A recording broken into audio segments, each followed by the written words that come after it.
तो कैसे हैं आप लोग? उम्मीद करता हूँ बहुत अच्छे होंगे। तो आज के इस लेक्चर के अंदर हम यहाँ पर स्टडी करने वाले हैं different type of commercial cells के बारे में। यहाँ पर हम बेसिकली डिस्कस करेंगे मेटल आयन इलेक्ट्रोड के ऊपर। हम यहाँ पर डिस्कस करेंगे standard hydrogen electrode which is actually used as the reference electrode, और यहीं पे मैं आपको बता दूंगा कि इनर्ट इलेक्ट्रोड क्या होता है और अपन एक्टिव इलेक्ट्रोड की जो कंसेप्ट होता है उसको समझ लेंगे। साथ में अपन यहाँ पर गैस इलेक्ट्रोड के बारे में भी समझ सकेंगे। ठीक है, तो शुरुआत करते हैं आज के इस लेक्चर के अंदर। सबसे पहली चीज है हम यहाँ पर स्टडी कर रहे हैं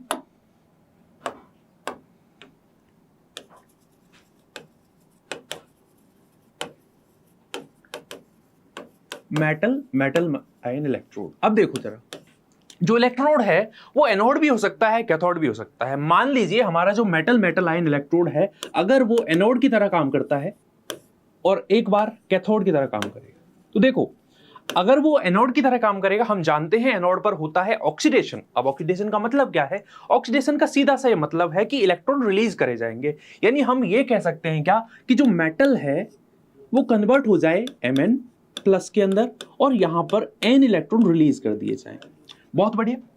अब कैथोड की तरह मतलब हम ये कहेंगे कि कैथोड पर क्या होता है? रिडक्शन होता है। कहने की जरूरत नहीं, आपको पता होना चाहिए। ठीक है, अब अगली चीज, अगर रिडक्शन होता है मतलब सीधी सी बात है इलेक्ट्रॉन यहां पर एक्सेप्ट करे जाएंगे और यहां पर मेटल बन जाए। ठीक है, इसको मैं Ms से रिप्रेजेंट कर सकता हूं। अब याद करो, हमने पिछले कुछ लेक्चर्स के अंदर नष्ट इक्वेशन पढ़ी थी। वो क्या थी? सिंपल सी इक्वेशन है, बहुत काम की चीज है वैसे वो। ठीक है, क्या होता है? ई सेल बराबर E nought cell minus 0.0591 upon n log concentration of product divide by concentration of reactant. सीधा सा इतना समझो, क्यू क्या होता है या के इक्विलिब्रियम जो पुट करते हैं, सीधा से इतना समझो, log concentration of the product divide by concentration of the reactant. ठीक है, यहां पर n क्या है? n बेसिकली ट्रांसपोर्ट नंबर है, कितने इलेक्ट्रॉन ट्रांसफर करे जा रहे हैं एक इलेक्ट्रोड से दूसरे इलेक्ट्रोड की तरफ। ठीक है, ये चीज है। अब देखो जरा, यहां पर अगर इस इक्वेशन के अंदर मैं नष्ट इक्वेशन अप्लाई करूं, मतलब इस वाले केस के लिए जो एनोड की तरह काम कर रहा है इलेक्ट्रोड, तो उस वाले केस में अगर मैं नष्ट इक्वेशन अप्लाई करूं तो वहां पर क्या होगा? देखो ई सेल, अब ई नोट सेल जरा देखो, इसमें हो क्या रहा है? इसमें मेटल कन्वर्ट होता है मेटल आयन के अंदर। इसका मतलब मैं इसको इसके बॉटम में क्या लिख सकता हूं? मेटल, ये कन्वर्ट हो रहा है Mn प्लस के अंदर। ठीक है, माइनस 0.0591 अपॉन n लॉग। अब प्रोडक्ट क्या है? यहां पर प्रोडक्ट मेटल आयन है और रिएक्टेंट क्या है? मेटल है। इसका मतलब मैं लिख सकता हूं प्रोडक्ट क्या हो जाएगा अपना? Mn plus concentration of Mn plus divide by concentration of M। ठीक है, ऐसे ही अगर मैं यहां पर नष्ट इक्वेशन अप्लाई करूं इधर की साइड में, तब क्या होगा? देखिए जरा, यहां पर है कि ई सेल बराबर ई नॉट।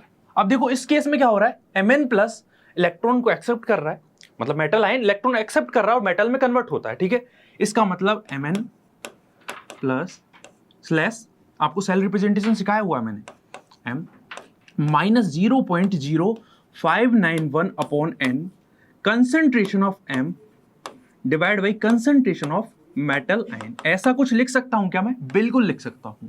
अब सीधी सी कहानी और होती है, जब हम कहते हैं कि कोई मेटल है, अगर वो सॉलिड स्टेट में है तो उसकी कंसंट्रेशन यूनिटी मान लेंगे अपन। तो इसका मतलब नीचे वाली जो टर्म है वो 1 के बराबर हो जाएगी, यहां पर ये वाली जो टर्म है वो 1 के बराबर हो जाएगी। इसका मतलब मैं इसको सिंप्लीफाई करके क्या लिख सकता हूं? ई सेल बराबर E nought M slash Mn plus minus 0.0591 upon n log 1 upon concentration of M। यानी हमारे पास में जो फॉर्मूला आ गया है एनोड के लिए कि जब हमारा मेटल जो इलेक्ट्रोड है, अगर वो एनोड की तरह काम करता है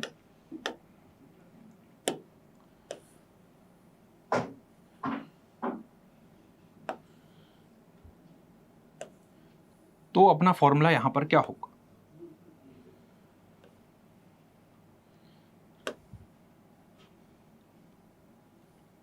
ठीक है, चलिए अब दूसरी तरफ यहां पर देखो, यहां पर क्या होगा? ठीक है, ई सेल बराबर ई नोट, इसमें तो कोई चेंज नहीं आएगा, Mn plus slash M minus 0.0591 591 upon n 1 upon concentration of metal ion. तो ये चीज होती है। अब इस तरीके के जो देखो क्वेश्चन कैसे बनेगा यहां पर, अब देखो मान लीजिए अपने पास में एक कॉपर 2+ बेसिकली कन्वर्ट होता है किसके अंदर, कॉपर के अंदर। इसका जो इलेक्ट्रोड पोटेंशियल है देखो, अगर मैं ये कह रहा हूं मेरे पास में कॉपर 2+ है, वो 2 इलेक्ट्रॉन एक्सेप्ट करे और यहां पर बना ले कॉपर मेटल। अब इसके केस में अगर मैं इसका इलेक्ट्रोड पोटेंशियल लिखना चाहूं एट अ स्टैंडर्ड कंडीशन, तो वो क्या होगा, यहां पर होता है प्लस का 0.34 वोल्ट। रिडक्शन के केस में आप जानते हो 0.34 वोल्ट इसका रिडक्शन पोटेंशियल आएगा। अब इस केस में मैं कैसे यहां पर वो वाली इक्वेशन अप्लाई करूंगा, जब देखो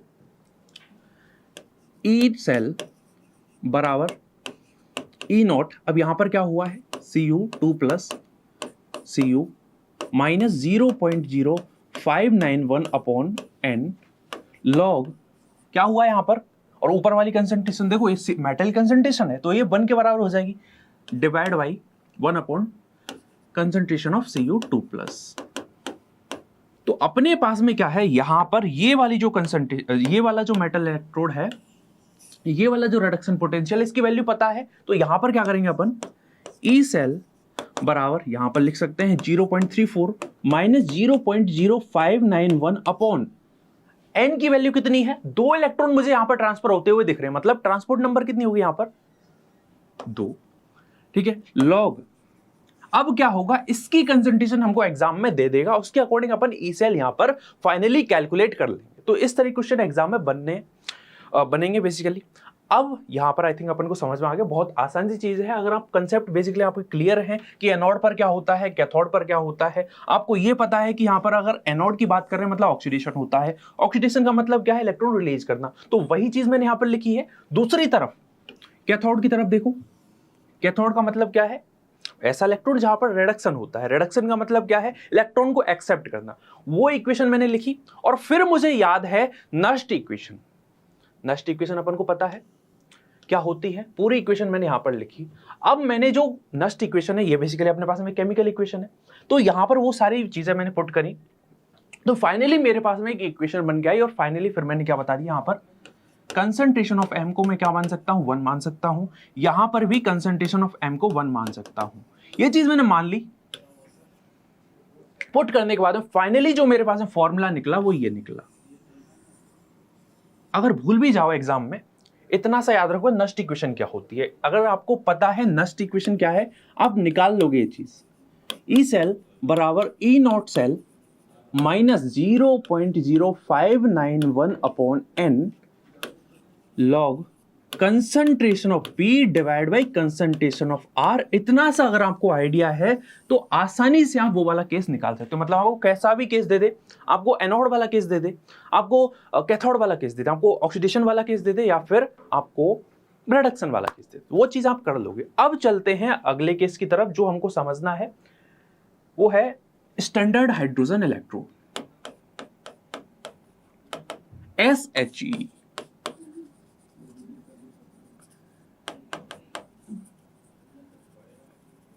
देखो स्टैंडर्ड हाइड्रोजन इलेक्ट्रोड को समझाने से पहले मैं आपको इलेक्ट्रोड के टाइप्स बताता हूं क्या होते हैं। 2 तरीके के इलेक्ट्रोड होते हैं on the basis of the reactivity. मतलब अगर मैं ये कहूं कि एक सेल है मेरे पास में, वहां पर एक एनोड है एक कैथोड होता है, लेकिन मैं बात करूं कि जो कैथोड और एनोड हैं वो रिएक्शन में पार्टिसिपेट करते हैं नहीं करते, उसके बेसिस पर अपन 2 टाइप्स में क्लासिफाई कर सकते हैं उनको। एक तो है हमारा एक्टिव इलेक्ट्रोड और दूसरी तरफ मेरे पास में है इनर्ट इलेक्ट्रोड।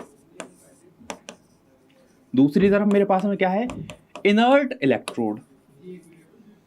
अब देखो जरा, बचपन में आप सभी ने क्रिकेट खेला होगा, मैंने भी खेला है। अब याद करो, जिसका बैट होता था पहले बैटिंग वो करता था, याद है? तो भाई साहब यहां पर भी वैसा ही होता है। मतलब ऐसा इलेक्ट्रोड जो सिर्फ अवेलेबल नहीं कराता जगह ऑक्सीडेशन और रिडक्शन के लिए, वो भाई साहब पूरा का पूरा एक्टिवली पार्टिसिपेट करता है, उसको हम कहते हैं एक्टिव इलेक्ट्रोड। जैसे बचपन में अपन क्रिकेट खेलते थे तो जिसका बैट होता था वही पहले बैटिंग कर रहा होता था, और बैट ले जाने के बाद में फील्डिंग विल्डिंग करते नहीं थे भाई साहब। फील्डिंग जैसे फील्डिंग का नंबर आता था मम्मी बुला लेती थी, ऐसे ही कुछ होता था। तो वो है एक्टिव इलेक्ट्रोड। दूसरी तरफ अब इनर्ट इलेक्ट्रोड को कैसे समझे? अगर आपने हिस्ट्री थोड़ी पढ़ी हो, हिस्ट्री में क्या हुआ था, जो जितने भी तुर्क थे अफगानिस्तान से एंट्री मारते थे इंडिया में, और बेसिकली हरियाणा में आके, हरियाणा वाला जो कुरुक्षेत्र वगैरह रीजन है, वहां पर आके जो जितने वॉर होते थे यहाँ पर होते थे। तो हरियाणा वाला क्या करते थे, हरियाणा वाले बेसिकली जगह अवेलेबल कराते थे और भाई साहब मजे लेते थे कि यार एक लड़ाई देखते हैं, ऑडियंस की तरह काम करते थे वो, कि तुम लड़ो, हमारे रीजन पे आके लड़ो, ठीक है। तो वही काम कौन करता है? इनर्ट इलेक्ट्रोड करता है। इनर्ट इलेक्ट्रोड वो इलेक्ट्रोड होता है, वो उसको एक्टिवली पार्टिसिपेट करने से लेने देना है नहीं उसको। मतलब अब इनर्ट इलेक्ट्रोड को हम कुछ ऐसे समझते हैं, देखो पहले क्या होता था, इंडिया में बहुत ज्यादा अटैक होते थे, तुर्क बहुत अटैक करते थे, तो होता क्या था, तुर्क अफगान से एंट्री मारते थे और इंडिया में, ठीक है, अफगानिस्तान से एंट्री मारते थे अब इंडिया के अंदर, और इंडिया में आते थे बेसिकली इस वाले रीजन के अंदर, नॉर्थ वाले रीजन के अंदर। तो हरियाणा वाले क्या करते थे बेसिकली, आज हरियाणा नाम नहीं होगा, नहीं मतलब पहले नहीं था, तो कुरुक्षेत्र के रीजन में आके भाई साहब हरियाणा बोलते, भाई साहब तुमको लड़ना है, इधर आके लड़ो, ये जो एरिया है इसमें आके लड़ो, और हम यहाँ पर आके भाई साहब देखेंगे, जो तुम कर रहे हो उसको देखेंगे, मजे लेंगे हम, है ना। तो ऑडियंस जैसा काम करते थे। ऐसे ही क्या होता है, इनर्ट इलेक्ट्रोड एक ऐसा इलेक्ट्रोड होता है जो पार्टिसिपेट कुछ नहीं करता है, वो बस देखता है क्या हो रहा है रिएक्शन के अंदर, सेल के अंदर क्या हो रहा है, उसको ये लेने देना नहीं है कि मेरा कुछ पार्ट इसके अंदर कंट्रीब्यूट कर जाए। जैसे हरियाणा वाले, नहीं मैं उनको मतलब डिफेम नहीं कर रहा, बट एक एग्जांपल से अपन समझ रहे हैं, ठीक।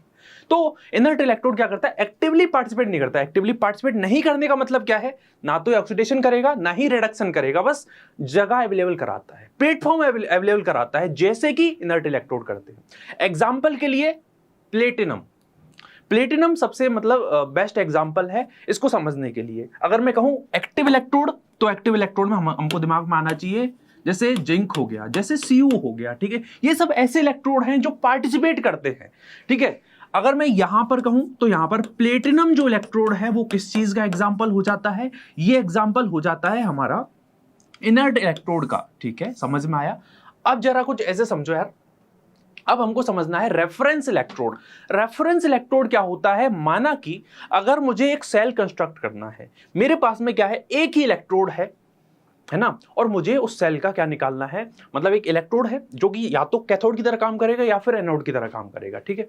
तो वहां पर मुझे कैलकुलेट करना है उसका इलेक्ट्रोड, मतलब इलेक्ट्रोड पोटेंशियल अगर कैलकुलेट करना है, कैसे कैलकुलेट करूंगा, तो मैं क्या करता हूं, उसको एक रेफरेंस इलेक्ट्रोड के साथ में जोड़ देता हूं। अब रेफरेंस इलेक्ट्रोड क्या होता है, रेफरेंस इलेक्ट्रोड एक ऐसा इलेक्ट्रोड होता है जिसका इलेक्ट्रोड पोटेंशियल हमको पता होता है, या फिर मैं ऐसा कह सकता हूं कि उस रेफरेंस जो इलेक्ट्रोड होता है उसमें जो चेंज हो रहा होता है बहुत मिनिमम होता है या नेग्लिजिबल होता है। नेग्लिजिबल होगा मतलब ऑलमोस्ट अपन 0.0 वोल्ट उस इलेक्ट्रोड पोटेंशियल को मान लेते हैं। उसका सबसे बेहतरीन जो एग्जांपल है that is standard hydrogen electrode, ठीक है। स्टैंडर्ड हाइड्रोजन जो इलेक्ट्रोड है इसका बेहतरीन एग्जांपल है। अब इसको जरा कंस्ट्रक्ट करते हैं। इसमें होगा क्या, यहां पर एक ग्लास ट्यूब है बेसिकली, ठीक है। ये बेसिकली अपने पास में एक कंटेनर है, इसमें एक सॉल्यूशन भरा हुआ है, ठीक है। यहां पर क्या है, मैंने ग्लास ट्यूब लगाई हुई है, ठीक है। और यहां पर क्या किया, मैंने एक वायर के थ्रू प्लेटिनम को लटका दिया है। प्लेटिनम बेसिकली प्लेटिनम के वायर है, उसके यहां पे प्लेटिनम को लटका दिया, ठीक है, प्लेटिनम।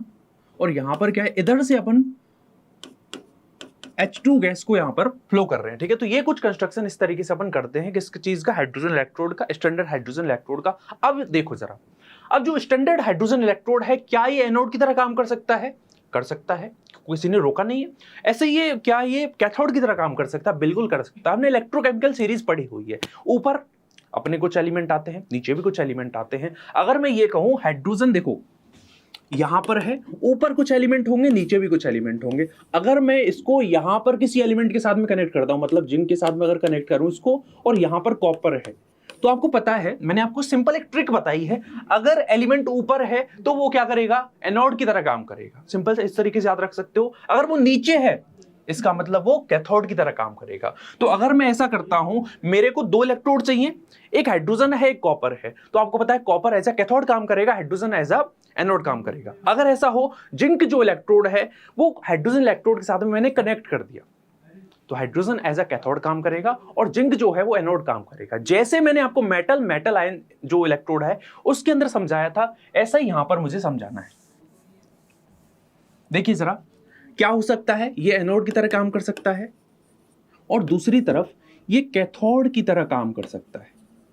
अगर ये एनोड की तरह काम करेगा तो आपको पता है क्या होगा, एनोड मतलब इलेक्ट्रॉन को रिलीज करना, मतलब H2 जो है वो क्या बनाएगा 2H प्लस 2 इलेक्ट्रॉन। दूसरी तरफ कैथोड की तरह अगर काम करे तो ये क्या करेगा 2H प्लस 2 इलेक्ट्रॉन, रिजल्टेंट क्या बना लिया इसने H2 बना ली, H2 गैस बना ली। ठीक है, अब आगे की कहानी मुझे बताने की जरूरत नहीं होनी चाहिए, आपको खुद आइडिया लग जाना चाहिए कि नस्ट इक्वेशन अगर अप्लाई करता हूं दोनों केस में तो क्या सिनारियो अपन को देखने को मिलेगा। देखिए जरा, फर्स्ट जो सिनारियो है इस वाले केस में, एनोड के केस में क्या होता है, ऑक्सीडेशन हो रहा है कहीं ना कहीं, इस केस में क्या होता है, रिडक्शन होता है।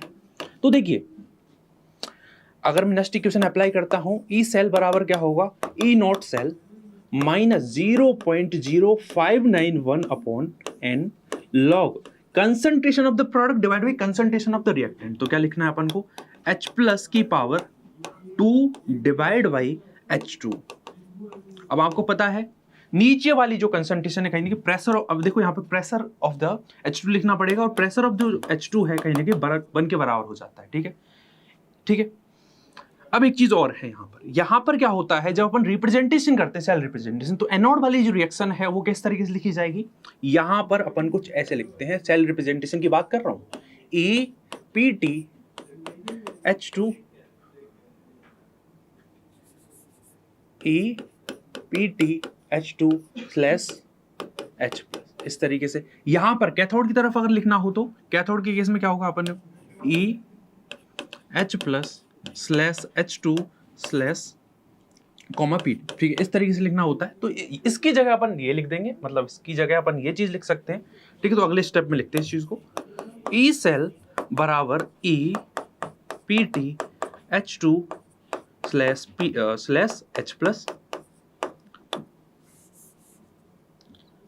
EPTH2 slash H plus minus 0.0591 upon N log concentration of H plus की पावर 2, ये लिख देना है।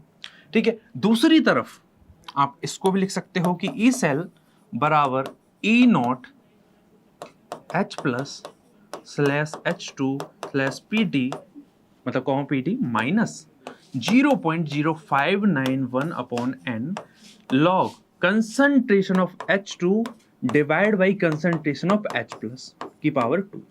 ठीक है, इसको PH2 लिखना है और PH2 हमको पता है किसके बराबर होगा, PH2 pressure of the hydrogen gas बराबर यूनिटी हो गया। तो ई सेल बराबर E nought H plus slash H2 comma PT minus 0.0591 upon N log 1 upon H plus की पावर। तो ये चीज अपन ने सीख ली है किसके लिए, स्टैंडर्ड हाइड्रोजन इलेक्ट्रोड के लिए। अब क्या करेंगे, हम इसको एक बार एनोड की तरह काम करवाएंगे, एक बार कैथोड की तरह काम करेंगे। हमको करवाने की जरूरत नहीं पड़ती, अपने आप हो जाता है, बस लगा दो। अगर एनोड की तरह काम करवाना है तो मैं कॉपर के साथ में इसको कनेक्ट करवा दूंगा। अगर मैं ऐसा करता हूं कि यहां पर इसको मैं जिंक के साथ में कनेक्ट कर दूं तो मुझे कहने की जरूरत नहीं पड़ेगी, ये अपने आप कैथोड की तरह काम करना स्टार्ट कर दे। भाई साहब एक बार लगा के तो देखो, समझ रहे हो। तो बस चीज है यहां पर, बाकी बस मुझे इतना सा कहना है यहां पर कि अगर आपने ऐप डाउनलोड नहीं किया है कर लेना, फायदा आप सभी का होगा। ऐप डाउनलोड करने के बाद में प्ले स्टोर नाम की एक जगह होती है, वहां से ऐप डाउनलोड करो। ऐप डाउनलोड करने के बाद में कुछ जनरल डिटेल्स है उनको फिल कर लेना। फिल करने के बाद में ओटीपी आएगा और ओटीपी बिल्कुल किसी को नहीं बताना है, क्योंकि आरबीआई की गाइडलाइंस ये कहती है कि ओटीपी किसी के साथ शेयर नहीं करना है, समझ रहे हो। तो आगे बढ़ो, फिर क्या करना है, अरे किधर,